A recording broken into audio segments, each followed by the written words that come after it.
बिस्मिल्लाहिर्रहमानिर्रहीम। अस्सलामुअलैकुम। आप देख रहे हैं JN न्यूज और मैं हूं आपकी मेजबान सुंबल ज़िया।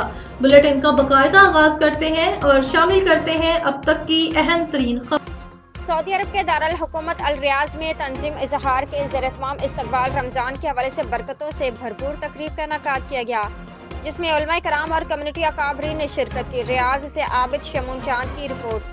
तकरीब के मेहमान खुसूसी मौलाना अब्दुर्रहमान अब्दुल्ला सल्फी ने उम्मत मुसलमान को रमज़ान मुबारक की आमद पर मुबारकबाद देते हुए कहा कि माह रमज़ान अल्लाह ताला की फरमाबरदारी और इसकी बंदगी में सरशार होकर एक मिसाली मुसलमान बनने का सुनहरी मौका फराहम करता है। ये उम्मत के माबेन हमदर्दी, इस्सार, अखुवत, भाईचारे और तावन का पैगाम भी लेकर आता है। तकरीब से खिताब करते मेज़बान तकरीब अज़मतुल्लाह भुट्टा का कहना था कि इस्तकबाल रमज़ान के लिए लोगों की ज़हन साजी उसवे नबवी सल्लल्लाहु अलैहि वसल्लम है। रमज़ान का महीना हमें ईमान और एहतसाब का दर्स देता है। इस माह मुबारक की बरकत और फजीलत ऐसी अजीम शान है जो इस बाबरकत माह को महीनों सालों पर नहीं बल्कि सदियों पर फोकियत देती है। तकरीब से मौलाना मोहम्मद अली, मौलाना अहमद हकीक, प्रोफेसर गोहर रफ़ीक, डॉक्टर राशिद महमूद और दिगर ने भी माह रमज़ान के फजीलत पर रोशनी डाली।